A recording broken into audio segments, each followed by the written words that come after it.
आपने अक्सर फिल्मों में देखा होगा कि माँ बाप बच्चों की लव मैरिज के लिए तैयार नहीं होते तो वो किस तरीके से भागकर शादी कर लेते हैं। इस दौरान बदनामी के बीच माँ बाप जीने को मजबूर हो जाते हैं, लेकिन यहाँ तो नाराज घर वालों ने जीते जी अपनी बेटी को मरा समझ लिया और अंतिम संस्कार कर डाला। रिपोर्ट देखिए। अक्सर बच्चों का प्यार पेरेंट्स समझ नहीं पाते, जिसके कारण कई बार वे गलत तरीके से भागकर शादी कर लेते हैं, जिसके बाद लड़का हो या फिर लड़की, उनके घर वाले उनसे सारे रिश्ते नाते तोड़ लेते हैं। कई बार तो जीते जी अपने बच्चों को मरा समझ लेते हैं।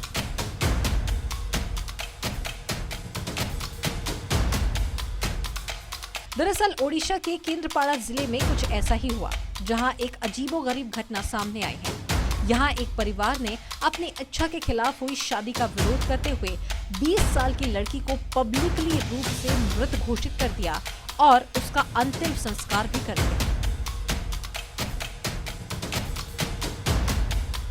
आपको बता दें कि औल थाना इलाके के देमल गांव के मुना मलिक की बेटी दीपांजलि मलिक ने 28 अगस्त को अपने प्रेमी राजेंद्र मलिक के साथ एक मंदिर में शादी कर ली। इसके बाद निर्णय की अवहेलना से नाराज होकर माता पिता ने उससे तमाम रिश्ते तोड़ लिए और उसे मृत घोषित कर दिया।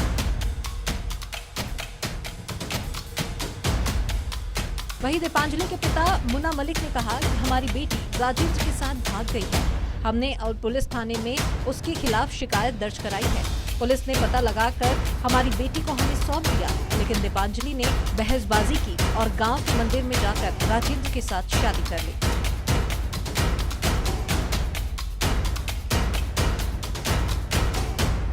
इससे उन्हें गहरा दुख पहुंचा है और इसी के बाद उन्होंने ये बड़ा और महत्वपूर्ण फैसला लिया, जिसमें उन्होंने उसे मरा मान लिया और अंतिम संस्कार भी कर दिया। और उसके पिता ने कहा कि अब हमारी बेटी हमारे लिए मर चुकी है।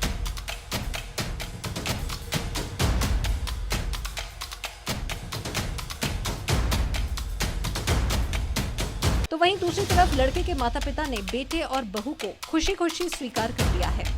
तो वहीं केंद्रपाड़ा के मानवाधिकार कार्यकर्ता अमर बारा बिस्वाल ने कहा कि लड़का और लड़की दोनों वयस्क हैं। 18 साल की आयु होने के बाद अपनी पसंद के अनुसार शादी करने के लिए लड़की के भाग जाने में कुछ भी गलत नहीं है।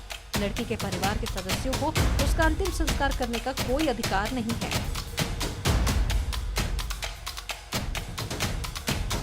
उन्होंने उसका अंतिम संस्कार करके उसे अपमानित किया और उसके मानवाधिकारों का उल्लंघन किया है। तो कुल मिलाकर दोनों पक्षों के अपने अपने दावे हैं। एक ओर जहां पर लड़का और लड़की दोनों का आपस में प्रेम है, जिसकी वजह से उन्होंने शादी की है, साथ जीने मरने की कस्में खाई है, तो वहीं दूसरी ओर में परिवार वालों के अपने दावे हैं। ये रिश्ता उन्हें नामंजूर था। उन्होंने समझाइश देने की कोशिश की, लेकिन जब उनकी बेटी नहीं मानी तो उन्होंने भागकर शादी कर ली और ये बात उन्हें नागवार गुजरी और उन्होंने अपनी जीते जी जीवित बेटी को ही मरा समझ लिया और अंतिम संस्कार कर दिया। और आज वह बेटी उनके लिए मर चुकी है, जो दूसरी तरफ में एक खुशहाल जिंदगी बिता रही है। Bureau report, KBC.